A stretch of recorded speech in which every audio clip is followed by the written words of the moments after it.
Efésios 3, 16 a 21.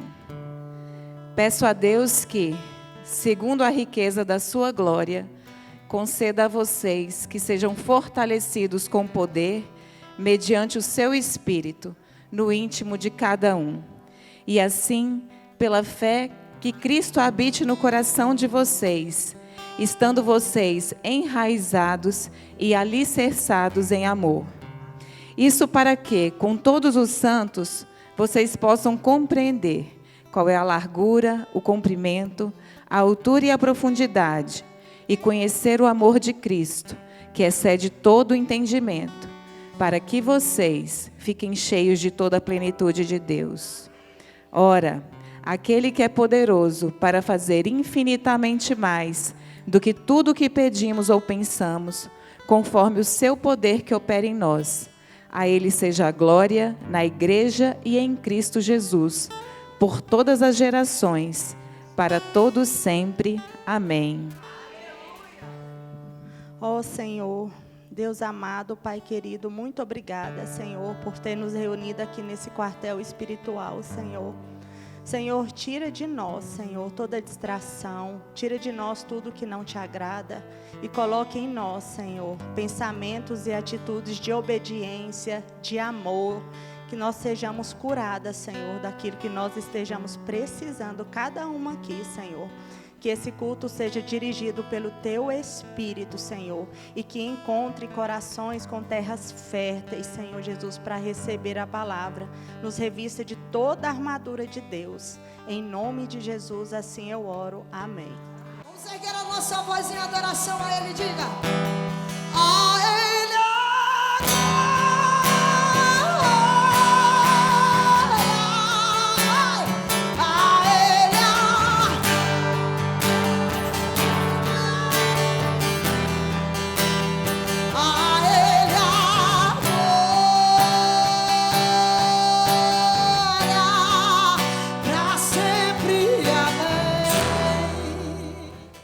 Quem é você no vale? Quem é você no vale? O termo vale, estou olhando no Google, ok? O termo vale tem um significado tanto geográfico quanto espiritual. Literalmente, refere-se às áreas baixas entre montanhas ou colinas, geralmente cortadas por rios. Espiritualmente, tornou-se um dos símbolos mais fortes nas Escrituras para representar desafios, provações, dependência de Deus e momentos de transformação. Qual foi o tema da quarta passada? Trincheira. Trincheira pode ser um vale, não pode? Que cavou, não é? E o Senhor me levou ao Salmo 42, e o Salmo 42, ele se tornou muito conhecido justamente por conta desse louvor, né? E quando a gente vai entender o contexto do Salmo 42, ele é um salmo de lamentação. Porém, não é um salmo de tristeza. Como assim, pastora? O salmista fica o tempo todo, porque te aquieta a alma, porque se abates dentro de mim. Vocês vão entender o contexto. O contexto desse salmo, Davi, ele estava sofrendo um dos piores momentos da vida dele, que foi quando o filho dele, Absalão, tomou o governo, tomou o palácio, traiu Davi. E quando Davi se debruça para falar sobre esse salmo, em todo o tempo, Davi fala da saudade que ele tem da presença de Deus. Davi tinha sido retirado do palácio, Davi tinha se escondido com seus soldados nas montanhas, mas em momento algum, Davi fala: que saudade do palácio, que saudade do luxo, que saudade do conforto. Não. Davi fala que ele estava com saudade da presença de Deus. Vamos esmiuçar um pouquinho. Gabi, coloca, por favor, versículo 1, Salmo 42. Vamos andar um pouquinho por ele. Assim como a corça suspira pelas correntes das águas, assim por ti, ó Deus, suspira a minha alma. Aqui, vai no 1, Gabi. Ah, tá. Aqui o salmista fala de um animal que está desesperado pela água. E aí a gente aqui já enxerga algo incrível. Um animal selvagem, correndo para salvar a própria vida, buscando a água. E Jesus fala que ele é o quê? A fonte de água viva. Ele fala que se a gente beber dessa água, nós nunca mais teremos sede. Primeira pergunta que eu quero fazer para mim e para você. A gente vai chegar no vale, mas vamos caminhar um pouquinho para chegar no vale. Você tem sede de Deus? De verdade, você tem sede de Deus? Você tem sede da presença de Deus? Você fica desesperada pela presença de Deus? Quando você acorda de manhã, você monta toda a sua programação do seu dia, ou antes de você dormir no dia anterior. Você se preocupa em no dia seguinte, você dedicar o seu tempo para estar na presença de Deus? Ou talvez estar na presença de Deus já tenha virado algo tão rotineiro e tão religioso que você nem precisa pensar nisso. Você simplesmente vai no outro dia e de alguma forma você vive essa presença. Assim como a corça suspira pelas correntes das águas, assim por ti, ó Deus, suspira a minha alma. E é muito interessante porque quando a gente vai debruçar um pouquinho sobre a importância da água, o ser humano, ele consegue ficar dias sem comida, mas sem água, o ser humano morre. Você tem sede de Deus? Vai no versículo 2, Gabi. A minha alma tem sede de Deus, do Deus vivo, quando irei e me apresentarei diante da face de Deus. Aqui o salmista fala que ele não apenas tem sede de Deus, mas ele tem sede do Deus vivo. Quando o salmista fala da sede que ele tem do Deus vivo, ele está falando de vida. Ele está falando de um Deus que traz vida para ele e que provoca sensações terrenas, sobrenaturais, porém terrenas. Ele não está falando apenas de um momento religioso com Deus. Ele não está falando apenas do cumprimento de um rito. Eu acordo, eu ajoelho, eu oro, e agora eu posso sair para trabalhar. É mais do que ajoelhar e orar. É sobre ter sede da presença de Deus, que vai tomar conta do nosso coração. E se você ora quando acorda, ou se você ora antes de dormir, ou se você ora no meio do dia, ou se você ora o dia inteiro, não é só você orar, é você sentir a presença de um Deus vivo, você poder sentir a respiração desse Deus sussurrando ao seu ouvido, você poder sentir arrepio, você se emocionar, você ouvir Deus falar com você, e não apenas você bater um ponto celestial. Estão entendendo que tem uma diferença muito grande? Gabizinha, versículo 4, vai para o 4.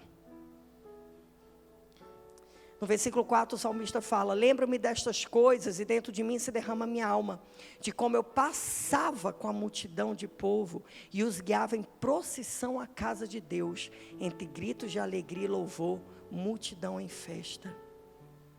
Davi estava com saudade da igreja.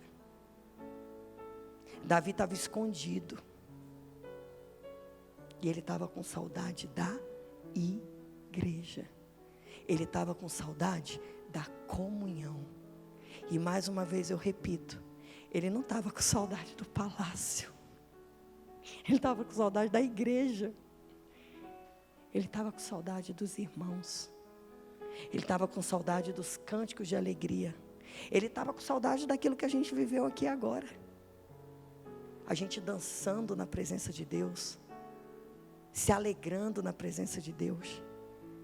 Vocês já pararam para pensar que quando a gente entra em um momento de adoração, de entrega, de quebrantamento, de louvor, é como se por aqueles minutos que a gente está entregue, é como se houvesse um reset na nossa mente e de repente, parece que os nossos problemas, os nossos desafios, as nossas dores, as nossas feridas se dissipassem. Você não consegue louvar. Jacó segurou o anjo, pensando, ai meu Deus, que desespero na minha alma.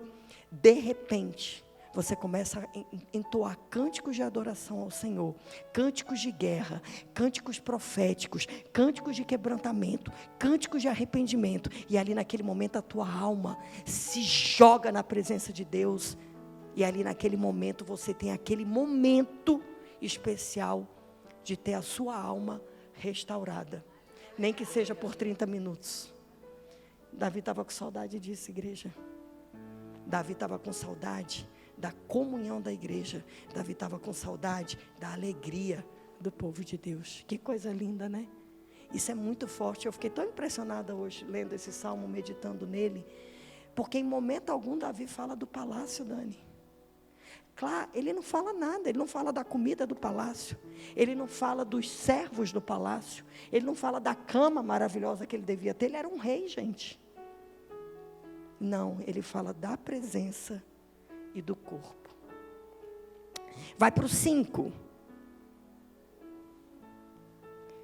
Ele estava naquele momento de desespero, ele estava naquele momento acuado, ele estava naquele momento escondido, mas o que ele fazia? Pastor Rodrigo pregou no domingo, o livro de Lamentações. Vou trazer à memória aquilo que me dá esperança. Aí ele fala, por que você está batido, minha alma? Porque se perturba dentro de mim.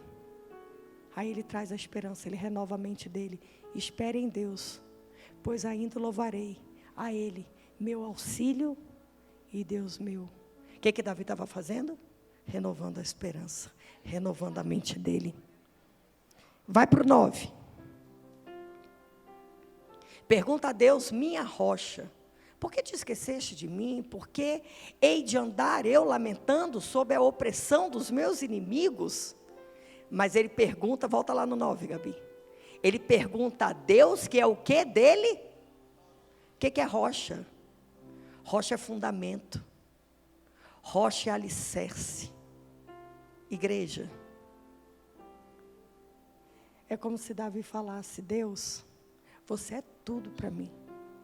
Eu não vivo sem você. Então, Deus, por que você se esqueceu de mim? Por que eu vou andar lamentando sobre a opressão dos meus inimigos? Mas vocês conseguem perceber que mesmo no momento de exclamar e gritar a dor da alma dele, ele já se posiciona falando que Deus é o que dele? A rocha. Será que nós temos feito isso? Será que nos momentos de luta, nos momentos de desilusão, nos momentos de guerra, nos momentos de decepção, nos momentos de tristeza e que virão, alguém aqui tem uma vida 100% de perfeição, felicidade plena, abundante, sem problema? Eu não conheço essa pessoa. Olha que interessante. Quando a gente chega nesse versículo 9, quando ele fala, pergunta a Deus minha rocha, e aí ele abre o coração dele, perguntando, Deus, você esqueceu de mim? Eu vou ficar lamentando aqui, exposto à opressão dos meus inimigos? Quando ele fala, Deus minha rocha, ele está declarando a verdade para a mentira de Satanás. Vocês estão entendendo? Porque mesmo para falar da dor dele, ele declara quem Deus é, a rocha. Ele não está permitindo que a dor dele faça com que ele pegue a mentira e declare para a verdade de Deus. Não, ele pega a verdade e declara para a mentira de Satanás. Ele é a minha rocha. Eu posso estar passando o que eu estou passando, Eu posso estar escondido. Eu posso ter sofrido um golpe de governo do meu próprio filho. Porém, Deus, Tu és a minha rocha. Vai para o 11. E aí lá no 11, o último versículo ele repete. Porque você está abatido, minha alma? Porque se perturba dentro de mim. Espere em Deus, pois ainda o louvarei. A Ele, meu auxílio e Deus meu. Mais uma vez, o salmista traz à memória aquilo que dá esperança para ele. Mais uma vez, ele próprio consola a alma dele e entrega para a alma dele a solução para a dor dele. Alma, espere em Deus. E ele ainda declara, pois ainda o louvarei. O que ele está declarando? Eu vou ter vitória. A Ele, e aí ele vem com essa declaração, meu auxílio e Deus meu. Que salmo, meu Deus. Um homem segundo o coração de Deus, Davi. E a pastora Sara falou aqui sobre Davi, né, pastora Sara? E tudo que Davi queria era a presença de Deus.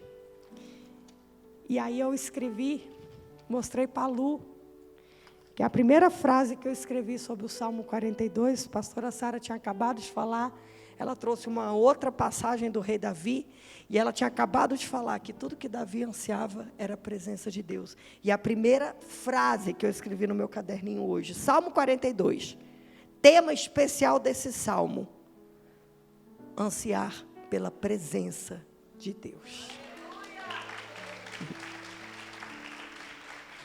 O que tem ocupado a sua mente? O que é que tem ocupado os seus pensamentos? Se não for o anseio pela presença de Deus, você vai estar sempre como uma cidade sem muros. Você vai estar sempre exposto.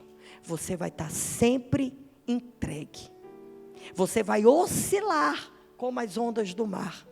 Porque aí você já não vai se mover mais pela presença de Deus, que é o teu alimento, que é a tua água, que é a tua rocha. Mas você vai se mover pelas circunstâncias da sua vida. A sua maneira de pensar sempre vai determinar a sua reação. Mulheres, isso é tão sério. É algo que a gente tem continuamente ministrado ao coração de todas as mulheres e aos nossos corações. Eu observo muito que toda pregadora que sobe aqui nesse altar, prega o tema que for, mas sempre se você for colocar um resumo da palavra, o resumo é autorresponsabilidade. Assumir as rédeas da sua vida. Parar de delegar a culpa para quem anda com você. Avocar as responsabilidades para si. Aquilo que a tua visão determina o ambiente que você vive. Não, pastora, não, mas eu estou vivendo muitos problemas. Tudo bem, não estou negando dor, não estou negando problema. Mas eu estou afirmando que a forma como você vê as coisas está determinando o ambiente que você está vivendo. Vocês vão entender. Aquilo que você pensa, os seus pensamentos, são eles que dirigem as suas emoções. Por isso, coloca Filipenses 4, acho que é 8. Por isso que Paulo fala, finalmente, irmãos, tudo que é verdadeiro, tudo que é respeitável, tudo que é justo, tudo que é puro, tudo que é amável, tudo que é de boa fama, se alguma virtude há e se algum louvor existe, seja isso o que ocupe o pensamento de vocês. Vamos meditar? Eu nem ia falar esse versículo, mas amém. Finalmente, irmãos, tudo que é verdadeiro. O que é verdadeiro hoje? Palavra de Deus. Então, com essa primeira parte aí, eu já desconstruo todas as mentiras de Satanás sobre a minha vida, a vida da minha casa, da minha família, da minha pessoa. Por quê? Porque se eu estou em Cristo, a palavra que é verdade está me afirmando que eu sou uma nova criatura. Ela está me afirmando que as coisas velhas já passaram e que tudo se fez novo. Então, quando o inimigo chegar com a mentira falando, não, você não vive o novo, se você de fato andar na presença de Deus, tiver sede da presença de Deus, amar a Deus sobre todas as coisas, com autoridade, você vai falar, Satanás, cale sua boca, porque eu sou sim uma nova criatura. Agora, basta falar para Satanás que você é uma nova criatura? Você tem que ser. Aí aqui a gente já puxa outro gancho. Quem abre legalidade para o inimigo mexer com as suas emoções, com as suas reações e com as suas ações, é você mesma. Diante das suas fragilidades emocionais, diante da sua história. Tem algo que eu falo, gosto de falar na ministração de libertação, quando a gente vai lá para o De Volta ao Jardim, mas eu vou falar aqui hoje, talvez muitas de vocês já foram, já escutaram, mas eu vou repetir, porque a palavra de Deus ela é viva, e ela sempre vai se transformar e renovar a nossa mente. Tudo que você vive hoje, não começou hoje. Começou lá na sua infância. Se você é carente de amor, você tem raiz de rejeição. O problema não é o seu marido atual, o problema não é o seu pastor, o problema não é a sua melhor amiga, o problema está em você. Porque você não consegue discernir, enxergar e admitir que você tem um problema dentro de si. Então a culpa é do marido, porque ele não sabe falar, porque ele é grosso, porque ele é isso, porque ele não sei. A culpa é da pastora, porque a pastora não me atendeu, a pastora não respondeu a minha mensagem, a pastora não marcou gabinete comigo. Por quê? Porque você é que tem raiz de rejeição dentro de você. Então tudo que as pessoas fizerem ou falarem, a sua visão sempre vai enxergar como algo contra você. E aí você fica escrava das suas emoções. E aí as suas emoções que estão te escravizando vão te levar para o cativeiro das ações erradas e principalmente das reações absurdas. Eu estava assistindo uma pregação semana passada e o pastor, ele falou algo que eu achei lindo. Ele falou assim, olha que profundo, não adianta ir para o culto de domingo. Aí eu vou colocar para a gente, né? Não adianta vir para o culto de quarta, mulheres, chorar, se quebrantar, se jogar no chão, adorar, gritar, profetizar, declarar. Se daqui a 2 dias, qualquer coisa que der errado, você vai surtar. E aí vai ficar ligando, gabinete, gabinete, gabinete, gabinete, gabinete. Você tem que aprender a dar continuidade. O pastor fala isso, que a igreja tem que aprender a dar continuidade naquilo que está sendo revelado, naquilo que está sendo entregue, na palavra viva do Deus vivo que está vindo para mudar a nossa história. Porque quando a gente vem na presença de Deus, quando a gente vem para o culto, quando a gente faz um curso de família, seja para mulher, seja para casal, seja para mãe, pai, quando a gente vem para o culto de mulheres, quando a gente vem para uma aurora com Deus, quando a gente vem para uma geração Débras, qualquer reunião de comunhão do corpo de Cristo, palavras vão ser liberadas. Então eu tenho que pegar essa palavra, guardar no meu coração e dar continuidade à palavra que eu recebi. E não sair por aquela porta, jogar ali no lixo a palavra que eu recebi e voltar para a minha desestrutura emocional. E ainda pior, culpando todo mundo que está no hoje da minha vida. Sem perceber. Isso é muito grave. Isso aqui é alimento sólido. Sem perceber que na grande maioria das vezes, Deus vai usar as pessoas mais próximas de você para realmente te esmagar, para você virar vinho novo.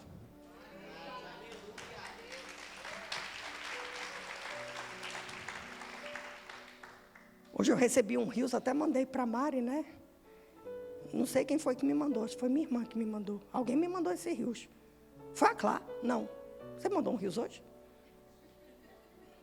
Não lembro. A Grazi? Alguém me mandou esse rios, que é um grande pregador falando sobre a dor. A hora que o povo de Deus entender que a dor é o maior presente do Senhor, a gente vai passar pelas provas dando glória a Deus. Como Davi. Você pode até falar: Deus, você esqueceu de mim? Mas tu és a minha rocha. Você pode até falar: alma, por que está abatida? Mas olha, espera em Deus, alma, porque eu ainda o louvarei. Vocês estão entendendo? E aí, quando a gente pensa nos pensamentos que dirigem as nossas ações, reações, nossas atitudes, a gente pensa também, não tem como a gente pensar nisso e tirar disso os nossos valores, a nossa cosmovisão.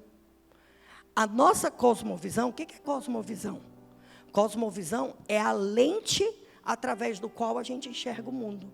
Então, a nossa cosmovisão, desde o dia que a gente nasce, a casa que a gente vive, aquilo que os nossos pais, nossos avós nos ensinam, a cultura a qual a gente é submetida, isso está formando a nossa lente, é a nossa cosmovisão. Então, por exemplo, quem não nasce em um lar cristão, e vamos dizer assim, nasce em um lar ocultista, essa pessoa, para poder entrar nas águas profundas de Jesus, ela vai precisar ter, primeiro, uma desconstrução dessa cosmovisão, para daí ter uma construção de uma nova cosmovisão. Só que qual é a grande questão? Os nossos valores, as nossas prioridades, aquilo que realmente tem valor para a gente, dentro da cosmovisão que a gente está inserido, vai interpretar todos os eventos da minha vida. Compreenderam? Se eu tenho uma cosmovisão cristã, se eu compreendo que Jesus morreu na cruz para me salvar e me dar vida eterna, e para me dar uma vida abundante na terra, quando eu me deparar com a luta, com a dor, com a guerra, com a frustração, eu não vou me esconder. Muito pelo contrário, eu vou me agigantar. Porque eu vou reivindicar no mundo espiritual aquilo que Deus me prometeu. Vocês estão entendendo?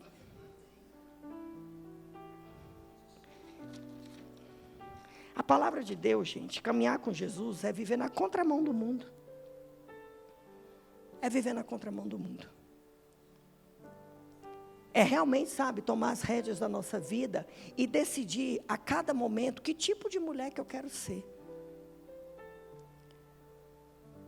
Não combina a gente se auto-intitular mulheres de Deus, as meninas dos olhos do Senhor, mulheres que são profetas, mulheres sábias e mulheres virtuosas, se a qualquer terremoto que aparecer na vida, ou a qualquer dor que vier, ou a qualquer frustração, ou até tendo que lidar com pessoas que muitas vezes nos desestabilizam, a gente verdadeiramente se tornar escrava das situações e das pessoas. A gente precisa meditar sobre isso.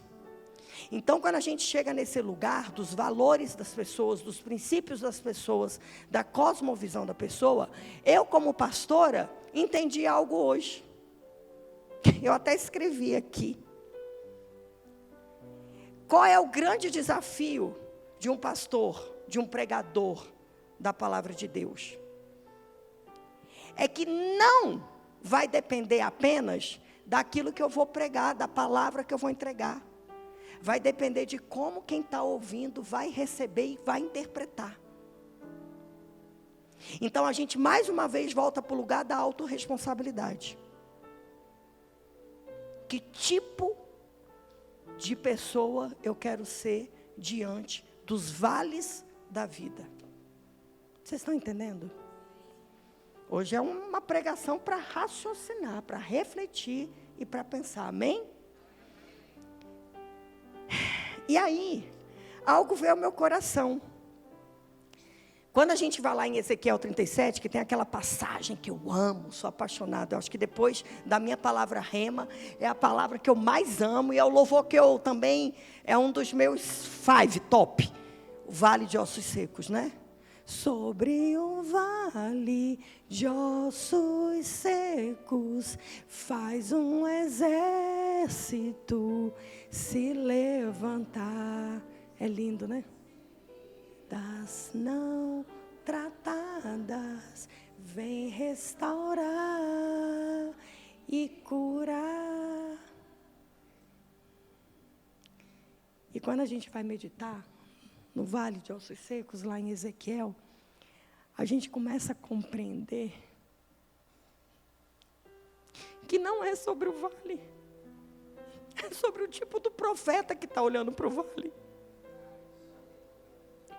Se a gente for olhar na palavra de Deus, não é sobre o mar que está te encurralando do exército que está vindo te perseguir. É sobre o tipo de profeta que vai ter coragem para mandar o mar se abrir. Não é sobre uma disputa de poder celestial, de qual Deus é mais poderoso, se é o Deus de Israel ou os outros deuses. É sobre o profeta que tem coragem para se levantar e fazer uma aposta e falar, vamos ver qual Deus que tem mais poder. Você tem falado isso para o teu inimigo? Quando o inimigo vem, sorrateiramente, para te desestruturar e te desestabilizar, o que é que você tem feito? Você tem acuado, sofrido, desesperado, gritado, pagando mico, ofendendo, chilicando? Ou você tem se levantado e falado para o inimigo, eu sei em quem eu tenho crido, e Ele é poderoso para se levantar e destruir toda coisa de Satanás que vier para a minha casa e para a minha vida. Então não é sobre os vales, é sobre o tipo de profeta que está olhando para o vale. O Senhor levou Ezequiel para o vale, para iniciar na vida de Ezequiel, muito provavelmente um chamado profético. Deus poderia ressuscitar todos aqueles ossos e criar um exército? Com certeza. Mas ele estava ali ao lado de Ezequiel, e quem foi que ficou dando o comando? O profeta. Qual é o comando que você tem dado para os vales da sua vida? O que é que você tem falado para os vales? Os vales da sua vida, eles têm se tornado maiores do que a tua rocha? Volto a repetir, você tem pego a verdade de Deus para destruir a mentira de Satanás, ou você tem pego a mentira de Satanás para destruir a verdade de Deus? Jesus falou assim, no mundo tereis aflições, mas tenha bom ânimo, eu venci o mundo. Eu acho que eu perguntei isso semana passada, vou perguntar de novo, vai ter aflição, gente? Vai! Ah, não, pastora, mas para você, né, você não falta um quebra o meu vaso, você não falta uma aurora, para você não vai ter. Vai. A diferença é porque eu não falto, dificilmente vai me tombar, eu vou permanecer de pé. Por quê? Porque eu estou na presença. Agora a presença, ela também não vai impedir as minhas dores. Por quê? Porque nós somos seres interpessoais que vivemos em um mundo estritamente relacional. Quem aqui é casada? Glória a Deus, você é uma só carne do seu marido. Sabia que os problemas do seu marido vão te atingir? Oh, novidade. Aí o problema do marido vem como uma escalha. Ah, quero divorciar. Ah, vai atingir, é uma só carne. Teve filho, não teve? Quis ter filho? Ah, então se prepara. Porque para o resto da vida, enquanto você respirar, toda a dor do teu filho vai rasgar a sua alma. Agora, se você escolher a presença, a tua alma pode até ficar rasgada, mas você vai falar como Davi, porque te abate a minha alma. Espere em Deus, porque eu ainda o louvarei. Vocês estão entendendo, mulheres? Então não é sobre vale, não é sobre mar, não é sobre doença. Lembra de Naamã? Lembra do que o profeta fez? Gente, essa passagem de Naamã é sinistra. Porque ele vai lá falar com o profeta nem recebe ele, o profeta manda recado para ele. Aí eu te pergunto, esse profeta era cabuloso? Era. Que fé desse profeta, hein? Ele nem recebe, ele só fala assim, ó, vai lá no Rio Jordão e dá 7 mergulhos que você vai ficar curado.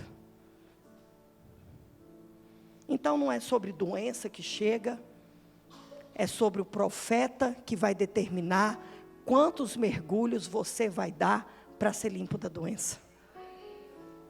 Só que muitas vezes, mulheres, parece que a gente entra num automático religioso, que a gente está aqui, mas a gente quando sai daqui e se depara com os nossos vales, com os nossos mares vermelhos, com as nossas lepras, a gente esquece que Deus continua sendo a nossa rocha, o nosso socorro bem presente na tribulação, aquele que anseia por nos dar a vitória. Sabe quem é o maior interessado na tua vitória? O Deus que te criou. Sabe quem é o maior interessado em você, em ver você cantando hinos de cânticos, de louvores, de alegria? Deus. Sabe quem é o maior interessado em ver você reagindo hoje diferente do que você reagiu ontem? Deus. Mas aí vem aquela frase sinistra, e que todo pregador eu acho que fala, mas a parte que é sua, Deus não vai fazer. Ele vai fazer a parte que é dele, mas a parte que é sua, Ele não vai fazer. João 14, 27. Deixo com vocês a paz, a minha paz lhes dou. Não lhes dou a paz como o mundo a dá. Que o coração de vocês não fique angustiado nem com medo. Quem falou isso, gente? Hein? Quem? Jesus. Jesus está falando, olha só, Renata, eu te dou a minha paz. Eu não vou te dar a paz que o mundo te dá. Qual é a paz que o mundo dá? Distrações. Qual é a paz que o mundo dá? Distrações. Dinheiro. Ah, se dinheiro fosse a solução, não teria tanta gente rica com problema.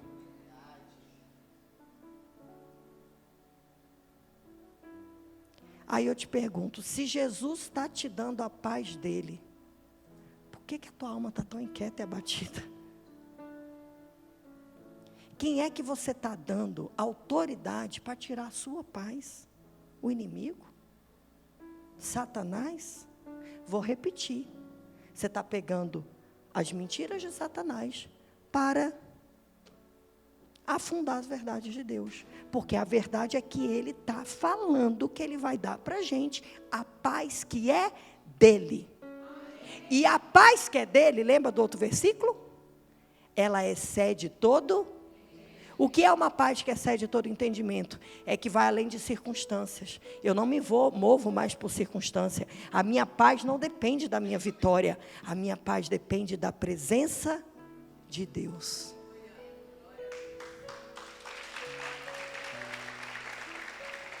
Para quem você está entregando a sua paz?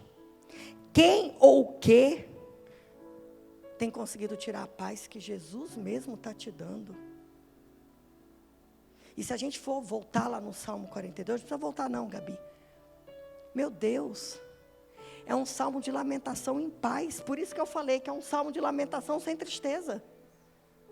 Porque ele fala, ele rasga o coração dele, mas ao mesmo tempo ele glorifica o Senhor.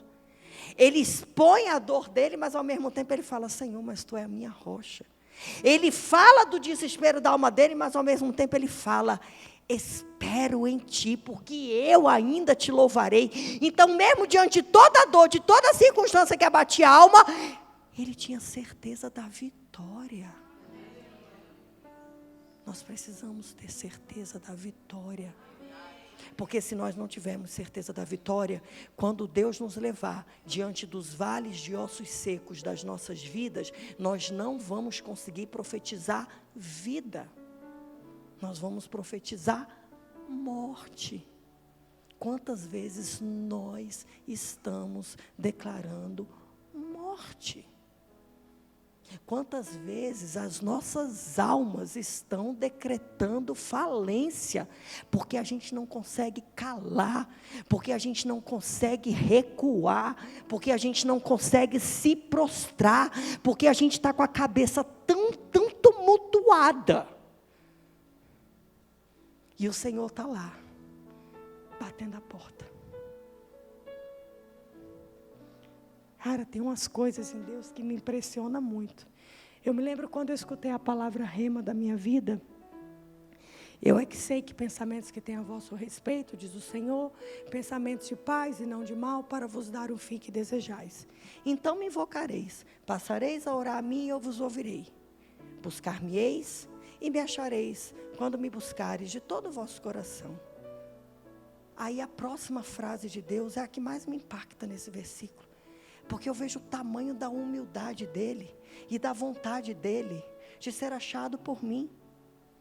Porque ele fala: serei achado de vós e farei mudar a vossa sorte. O Deus do mundo, o Deus da criação, ele quer ser achado por nós. Meu Deus. E ele se coloca no lugar para ser achado por nós nos tempos de aflição. Nos tempos de alegria também, porque hoje em dia, eu vou ser muito sincero com vocês, igreja.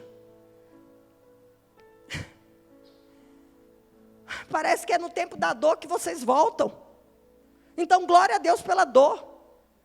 Porque parece que, basta o mar ficar um pouquinho tranquilo, Lu, cadê? Não vem. Não ora, não dobra o joelho. Não se prostra, porque ficou tudo bem, o mar está calmo. Então agora, valeu Deus, agora eu consigo com a força do meu braço, porque eu sou top. Aí, o mar fica revolto novamente. Aí o que acontece? Pastora, pelo amor de Deus! Ah! Só que a pastora, ela pode até te receber, ela pode até te aconselhar, ela pode até orar por você, mas se você não decidir mudar, nem Deus vai poder mudar a sua vida. Porque é autorresponsabilidade.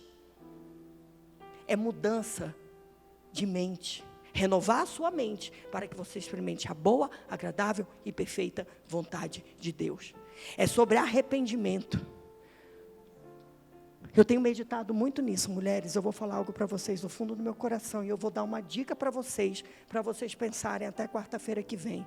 Tenham coragem de se olhar e identificar qual é o teu pecado. Porque se você tiver coragem de se olhar, não precisa falar para mim não, se não quiser, não precisa não.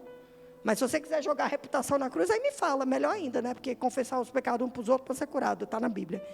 Mas se você tiver coragem de se enxergar e falar: cara, o meu pecado é a soberba, o meu pecado é a vaidade, o meu pecado é o descontrole, você vai poder orar se arrependendo e trazendo luz. Agora, se você não se enxerga, mas você consegue enxergar todo mundo ao seu redor, o seu ambiente vai estar sempre fadado ao fracasso. Porque você nunca vai conseguir mudar ninguém. Agora, a sua oração e a sua intercessão muda ambiente e muda coração. Mas aí eu te pergunto, cadê você para orar e interceder? Não, você tem muitos compromissos, né? Eu amo vocês, igreja. Amo muito. Por isso que eu fico tão indignada. São muitos compromissos, né, gente? Final de semana, então, Instagram bomba. Mas não vem orar, interceder. Interceder para que o seu casamento, que foi restaurado por Jesus, continue de pé. Não venha interceder pela sua mente para ser renovada. Eu vou dizer uma coisa para vocês, vou até sair daqui. É porque eu quero chegar perto. Se não estiver na presença de Deus, você não vai conseguir fazer isso todo dia e toda hora. Esse telefone, agora que eu vi que esse relógio está bem errado, são 7h31 nele.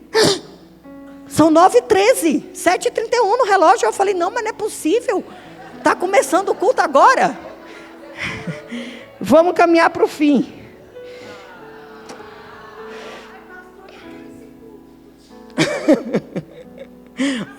Ora, pedir para o pastor, né? Para o YouTube. Aí eu escrevi aqui, você consegue lidar com as suas emoções? Os seus pensamentos, isso aí eu também escutei de um pastor, eu achei sensacional. Olha isso, gente. Os seus pensamentos são a semente do seu destino. Olha que coisa linda. Então, em que você está pensando? Você está pensando no que é ruim? Você está pensando nos defeitos do seu marido? Arrume qualidade para pensar. Eu lembro que uma vez eu estava com uma antiga pastora minha, e ela estava contando uma história, que ela sentou com uma esposa, e a esposa só falava mal do marido, só falava mal do marido. Mesmo ela falava mal, era de tudo, falava mal. E aí, essa minha antiga pastora me contando a história, que chegou uma hora, que ela já tinha falado mal do marido em todas as áreas da vida dele. Que ela virou para ela pegou um papel, entregou um papel e uma caneta. E falou assim, bora, vamos escrever agora coisa boa. Só que como a mulher já tinha destruído o marido em todas as áreas, ela virou e falou assim, ele toma banho todo dia? Aí a mulher disse, toma, então escreve aí, ele é higiênico. Renovar a mente. Renovar a mente, para você conseguir amar quem muitas vezes está te levando a um lugar que está faltando amor no seu coração. Renovar a mente. O ambiente à sua volta é reflexo do seu coração. Por favor, mulheres, aprendam isso. Uma das coisas que eu falo no meu testemunho, que mais me dilacerava a alma, não eram os adultérios do Rodrigo. Era o quê? A grosseria. Meu Deus, como esse homem era grosso. Ai, pastora, eu não acredito. Jesus muda as pessoas. Pastora Sara, olha o nível da minha frase. Pastora Sara, eu preferia descobrir mais 5 amantes em um só dia do que lidar com a grosseria daquele homem. Acabava comigo. Eu queria morrer. E aí quando eu não tinha Jesus, eu quebrava era prato. Falava que ia me matar. Meu Deus, eu começava a gritar na frente dele, arrancando meus cabelos. Que vergonha. Que ridículo. Mas por quê? Porque por acaso o Rodrigo era promíscuo, prostituto e grosso, alcoólatra, enfim. Mas já existia uma raiz de rejeição lá na minha vida passada, e que o Rodrigo não tinha nada a ver com isso. Aí juntou a doente com o promíscuo alcoólatra grosso. Vocês estão entendendo? Aí, Jesus entrou na minha vida em 2002. Sabe quando o Rodrigo aceitou Jesus? Em 2012. Eu passei mais 10 anos com esse mesmo homem. Só que eu mudei. Então, quem tem que mudar é você. Sinto muito. Quem tem que calar é você. Quem tem que ir para a cruz é você. 10 anos para o Rodrigo aceitar Jesus e mudar de vida. E detalhe, né? Aceitou Jesus em abril de 2012, mas aí significa que já mudou 100%?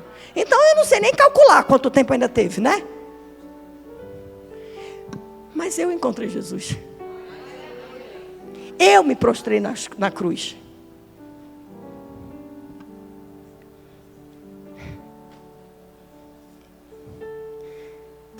Tem coisas, na verdade tem coisas, não. Tudo que é sobre Jesus é igual uma matemática. 2 mais 2, Se eu cumpro a palavra, se eu cumpro o princípio, eu estou protegida. Mesmo que o meu cônjuge, meu filho, minha irmã, minha mãe, meu pai, meu pastor, meu chefe, tá tudo destruído. Mas eu estou de pé, porque Deus é a minha rocha.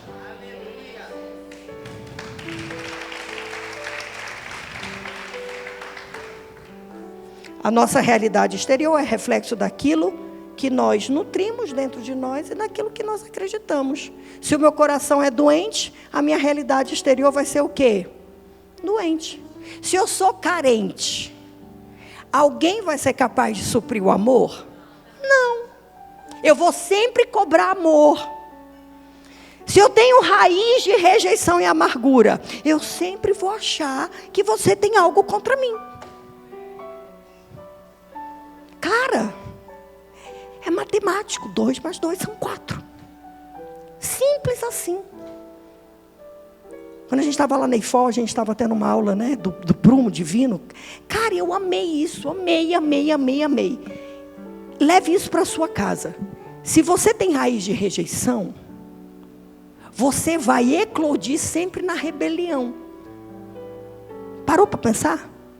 Então, se você tem alguma raiz de rejeição, você sempre vai se rebelar. No seu casamento, na sua profissão, no seu, sei lá onde. Capaz até de ir no salão de beleza se rebelar lá. Porque você vai se tornar uma pessoa rebelde. Então a culpa é dos outros? Não. Provérbios 23, 7. Porque como imagina em sua alma, assim é. Ele diz, coma e beba, mas não está sendo sincero. Como imagina em sua alma, pode parar aí, assim ele é.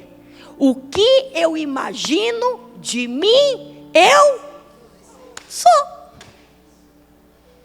Eu sou uma coitada. Você é uma coitada. Eu estou sofrendo muito. Você está sofrendo mesmo. Eu não me sinto amada. Você não é amada. Porque assim é a Bíblia que está me falando isso. Assim como imagina a sua alma, assim é.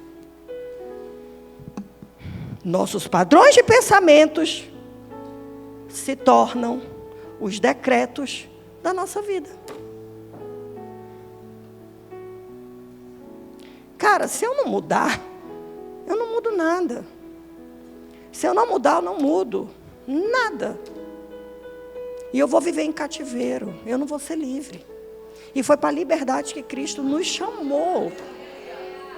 Liberdade da mente da gente. A mente da gente, enquanto ela for doente, cara, não vai dar certo. Não vai dar certo. Provérbios 4, 23. De tudo que se deve guardar, guarde bem o quê? Por quê?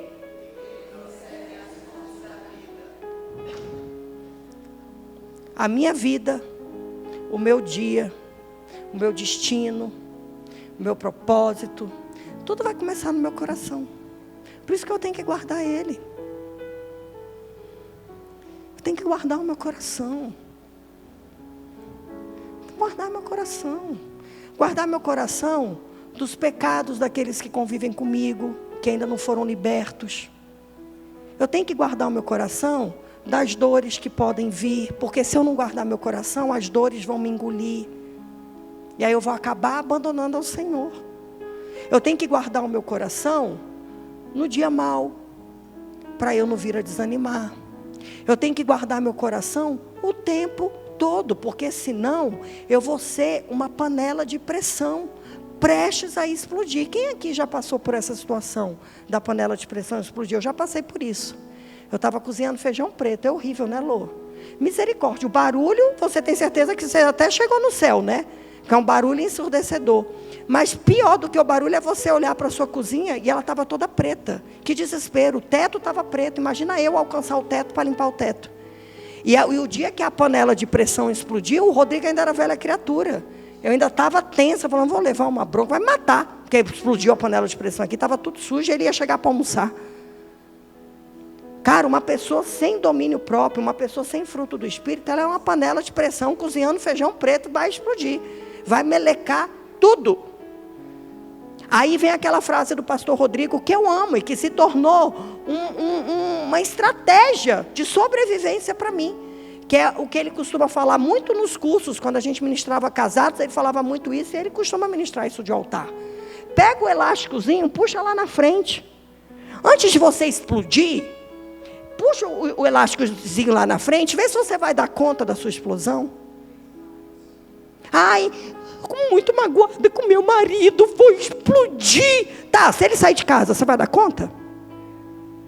É porque eu não suporto esse pecado do meu marido, esse defeito dele. Tá bom, mas se ele sair de casa, você vai dar conta? Ai, eu não aguento meu pastor, ele me magoou. Se você sair da igreja, você vai dar conta? Puxa o elástico. Puxa o elástico. Todos os limites da nossa vida, todas as fronteiras de segurança da nossa vida, não estão no externo, estão dentro de nós. É o meu coração que vai estabelecer fronteiras para me proteger dos ataques do inimigo. E também é o meu coração saudável que vai dar limite a tudo aquilo que se levantar contra mim. A nossa fé, gente, isso eu também escutei de um pastor. Eu gosto de falar isso, porque não é autoria minha, né? Eu sei que é do Espírito Santo, mas eu gosto de dar honra, né? Porque eu escutei de um pastor também. Olha isso. Fé não reage a ambiente. Meu Deus.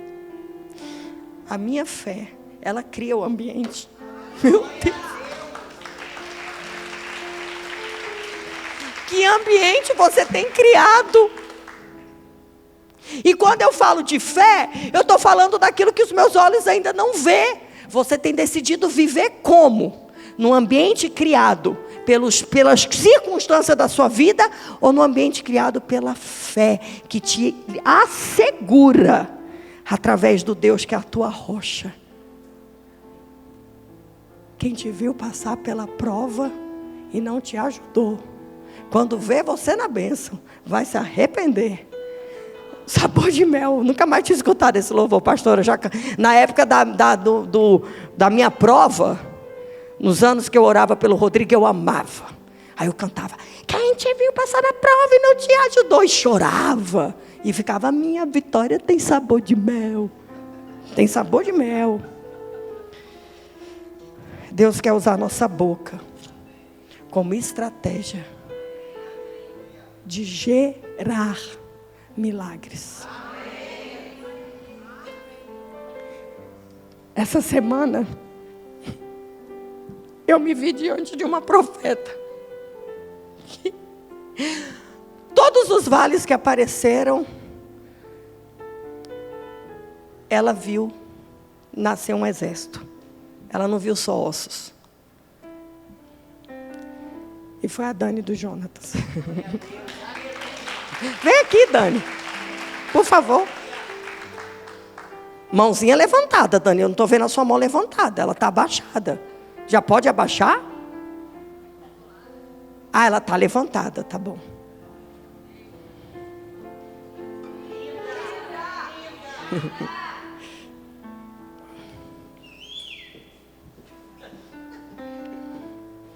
Eu estou terminando, amanhã é feriado, né? Eu não sei qual é o vale que você está passando. Eu não sei qual é os ossos secos que você está vendo. Mas eu sei que se você se posicionar como um profeta diante desse vale, você vai poder escutar o barulho dos ossos se juntando e do exército surgindo. Tenha fé.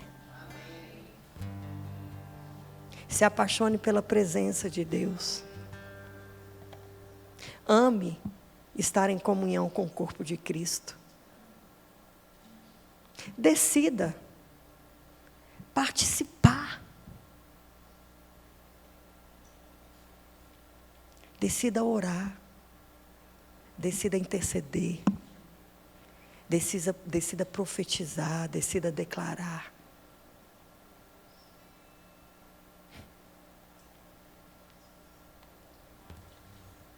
Uma das... A Lili, estou vendo a Lili. Lili, fica de pé. Lu, você lembra a Lili quando chegou? Na sua turma e do Vitor, a primeira turma de vocês, não foi? Ou foi segunda? Ah, era a terceira, 2017. 2017, né, Lili? 16. Você lembra da Lili? Regininha, fica de pé. Lu, fica de pé.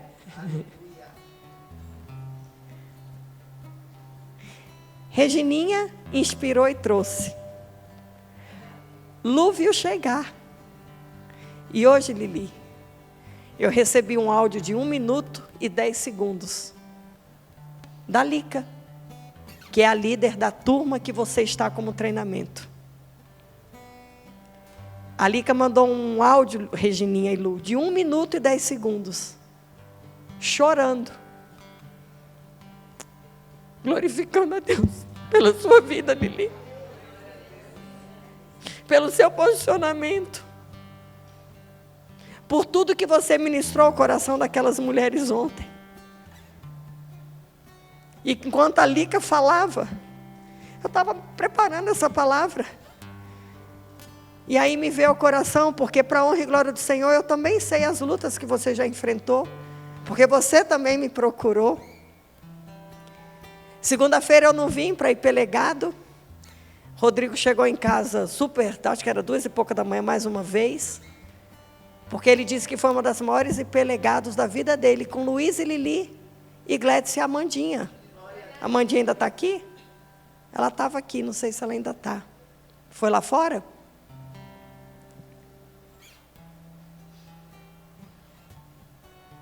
Meu coração muito se alegrou.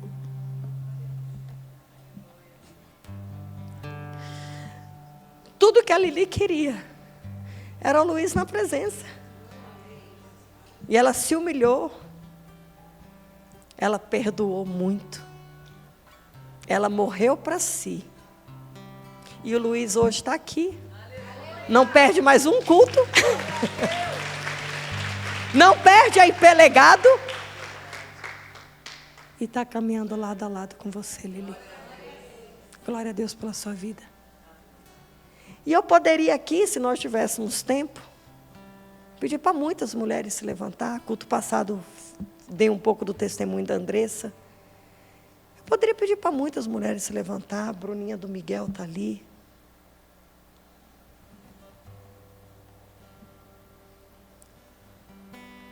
Deus é a rocha. Mas eu tenho que aprender a calar minha alma.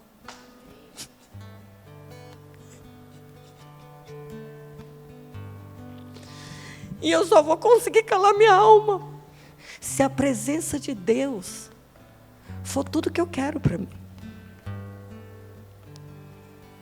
Eu só vou conseguir calar minha alma se a salvação da pessoa for mais importante para mim do que o meu bem-estar.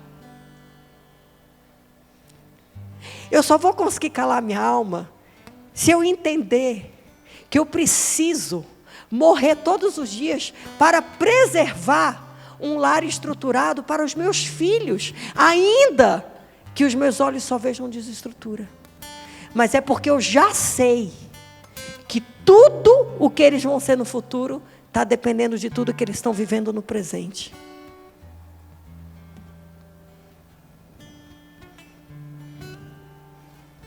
Aquieta minha alma. Porque se perturba dentro de mim. Espera em Deus. Porque eu o louvarei. Fica de pé, por favor.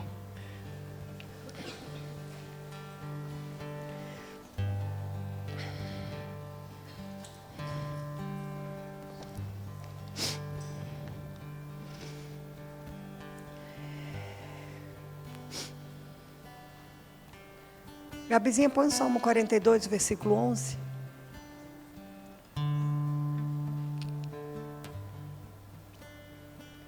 Porque você está abatido, ó minha alma? Porque se perturba dentro de mim? Espere em Deus, pois ainda o louvarei. A Ele, meu auxílio e Deus meu. Se você hoje entendeu que tudo o que você precisa é a presença de Deus, eu quero te convidar como um gesto de amor e de gratidão por todas as vezes que Deus te esperou e você não apareceu. Por todas as vezes que Deus te ensinou e você não quis aprender. Por todas as vezes que Deus se deixou ser achado por você, mas você mesmo se perdeu dele. Se você nessa noite entendeu que a solução da sua vida e a solução dos seus problemas é Deus, é a presença de Deus. Se você quer mais de Deus, ou se você reconhece que você ainda tem pouco, tem dado pouco para Deus, não interessa como você se encontrou com você mesmo nessa palavra. Mas se assim como Davi, se assim como o salmista,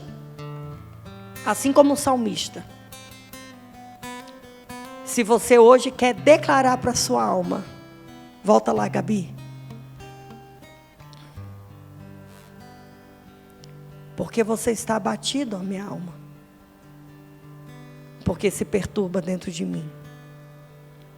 E você quer declarar para a sua alma, espere em Deus. E você ainda quer declarar mais, porque eu, alma, ainda o louvarei. A Ele, meu auxílio e Deus meu. Eu quero te convidar, se você viveu a profundidade do que Deus nos trouxe hoje, vem aqui na frente e derrame a tua alma na presença do Pai. Entre no quarto e feche a porta. Chegou a hora de falar com Deus. Dobre os joelhos e sinta a presença que toma todo esse lugar. Sinta a glória de Deus. Sinta a glória do Pai.